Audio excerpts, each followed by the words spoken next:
Tite, o sorteio, depois do sorteio ficou muito claro para várias seleções, isso foi declarado por vários técnicos, que o Brasil é o favorito do grupo, e alguns falam, não, não é só do grupo, é da própria Copa do Mundo. Por que é que você não se considera, ou você se considera o favorito ou não? Considero um dos, sim. Um dos favoritos, sim, Jamil, é inquestionável, por alguns aspectos. Um deles é histórico, né? Sempre a qualificação dos atletas individualmente, ela te remete a isso, assumindo.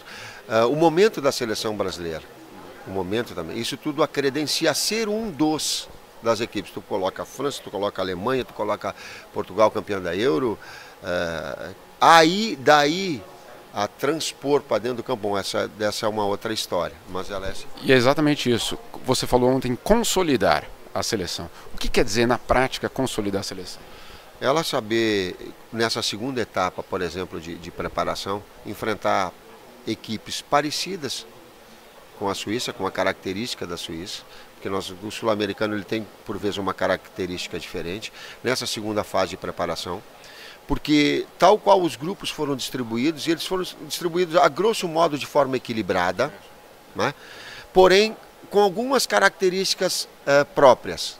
Por exemplo, a grosso modo, de novo, e teoricamente, Portugal e Espanha são os francos favoritos, porque as outras equipes elas não têm um poderio técnico, acredito que seja, me foge o Marrocos e me foge, mas não tem um poderio técnico. Diferentemente do grupo do Brasil. Do grupo do Brasil tu não tem uma equipe que tu possa dizer assim, ó, poxa, o nível técnico dela não. São todas equipes qualificadas. Inclusive, em termos de ranqueamento na pontuação da FIFA, o mais forte é Brasil e Suíça, segundo contra oitavo, mais do que Espanha e Portugal. Agora, também fica muito claro, pelo menos ali olhando, que são seleções que defendem muito bem. Ele jogou contra a Inglaterra e teve uma certa dificuldade. Como superar isso? Como preparar para superar essa barreira? Porque os suíços, por exemplo, no caso do suíço, mesmo a Sérvia, não tomam muito gol, né? São seleções que não tomam muito gol. São desafios em cima das características. Essa é uma nova etapa, sim, né? O que trouxe, e aí a gente começou a fazer com escola, a gente pegou o Japão, escola asiática, pegou a Inglaterra, uma escola europeia, vai pegar a Rússia para ter uma proximidade maior. Agora vão buscar enfrentamentos contra equipes que elas tenham essas características que a Suíça tem e que Costa Rica tem, enfim, para nós nos prepararmos nessa segunda etapa. O jogo contra a Inglaterra nos permitiu sim que em termos ofensivos nós temos que fazer uma variação maior, né? Nós temos que ter outras opções, isso vai ser necessário, mas ela trouxe também um componente muito forte, e o Gary, técnico da inglês, ele disse, nós não conseguimos agredir o Brasil, nós não conseguimos encontrar o Brasil exposto, nós muito pouco criamos, nós criamos muito mais contra a Alemanha, em termos ofensivos eu fiquei muito, e criativos, ele falando, fiquei muito mais contente no jogo contra a Alemanha do que contra o Brasil, porque o Brasil conseguiu nos neutralizar e retomar a posse de bola. Então esse processo de não dar a oportunidade ao adversário ficou bem marcante, e em termos ofensivos criar variantes.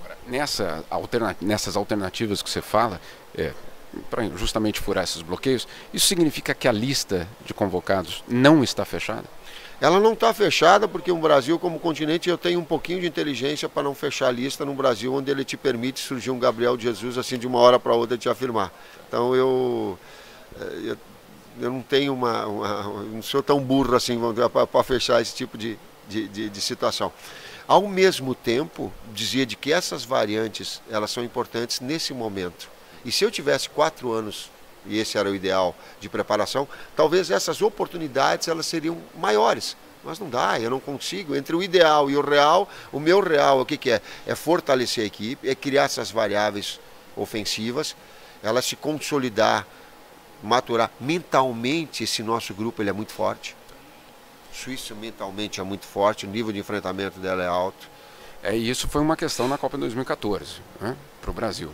Isso pode ser de novo, pode se repetir, como preparar justamente essa ansiedade e ao mesmo tempo tudo que aconteceu em 2014, como reverter tudo isso? Faz parte do que aconteceu em 2014, assim como aconteceu em 2002. Estou falando especificamente em relação à Alemanha, porque a gente traz esse marco. Ele é um fato real. Administrar isso, jogar, historicamente tudo que acontece, ele faz parte. Agora o que tem é uma nova etapa, talvez uma etapa inclusive de maturidade daqueles atletas que se prepararam para essa Copa, de estarem muito mais habituados a essas pressões, a essas expectativas altas que quando tu coloca a camisa da seleção brasileira, ela te traz. Da mesma forma com que tu é um postulante ao título, ela pode te oprimir. Se eu for cobrar resultado deles de jogo, claro que eu quero vencer, mas é muito raso eu cobrar resultado. Eu tenho que cobrar desempenho. O Marcelo aqui na seleção tem que jogar como o Marcelo do Real. O Alisson tem que jogar igual o Alisson da Roma. Então, trazer essa performance dos seus clubes que o trouxeram, o Douglas tem que jogar o Douglas da Juventus. O Paulinho do Barcelona. E o Neymar? Qual o Neymar? O Neymar... Qual o Neymar da seleção? O Neymar da seleção, o Neymar do PSG, porque ele trouxe uma movimentação que na seleção ele já fazia, ele ampliou a sua área de ação, e o Neymar, quando tiver necessidade, o Neymar do Barcelona. Às vezes jogar um pouco mais aberto, um pouquinho mais de 1 contra 1, às vezes numa zona mais criativa, dependendo da circunstância. Obviamente a Copa acontece num ano de eleição no Brasil. Como blindar a seleção das pressões ou da movimentação política também no país? Que é uma outra questão que sempre ronda o Brasil. Tá. Todo o aspecto social, de igualdade social, de educação, de chega de impunidade, de prisão para corrupto, ele é muito maior do que a seleção brasileira. Ele é muito maior que o futebol. Ele é histórico, ele é de um país melhor, de um país mais educado, de um país com ascensão. O futebol ele é da paixão, e tomara que o futebol apresentado pela seleção, ele seja do vencer sendo melhor, ele passe também uma mensagem para o público, a gente quer ser mais competente, a gente não quer ser mais malandro que ninguém, a gente não quer tirar vantagem nenhuma, a gente não quer simular coisa, até porque a tecnologia está dizendo, não quer, a gente não quer, a gente quer ser mais competente, quer ser mais competitivo, quer ter melhor drible, quer ter melhor finta, quer finalizar melhor e quer ser melhor. E se esse for o papel do futebol junto com a alegria, que ele faça. Mas os aspectos sociais, de educação, de punição a corrupto, eles transcendem, eles estão numa dimensão maior. Nesse aspecto, a crise política hoje na CBF te atrapalha? Isso eu digo, Marco Polo sendo citado em Nova York, Marinho nessa situação, Ricardo Teixeira, o passado da CBF, tudo isso. Como você vive isso e como é que isso pode ser evitado para os jogadores? Eu não tenho condição de julgar, de fazer julgamento. O meu julgamento e a minha situação ela é dos atletas, ela é da seleção brasileira, daquilo que eu fiz quando compromisso quando assumi. Ela era de transparência, eu venho aqui e coloco os critérios. Vocês estão abertos, você já fizeste comigo a entrevista dentro da CBF. O que é o trabalho de 7 horas? O que tu faz? Vamos traduzir isso para que não fique assim só no papo, para que quem está nos ouvindo saiba. O que é de transparência? O que é de democratização? O que é? Tu está acompanhando? Eu faço. E quero fazer do meu trabalho o meu exemplo. Pode ser um exemplo para a direção da CBF? Não, esse eu não tenho condição de fazer esse julgamento. Essa é a situação. Eu tenho da seleção. Isso me permite. Esse controle dessa variável eu tenho. Tá certo. Muito obrigado.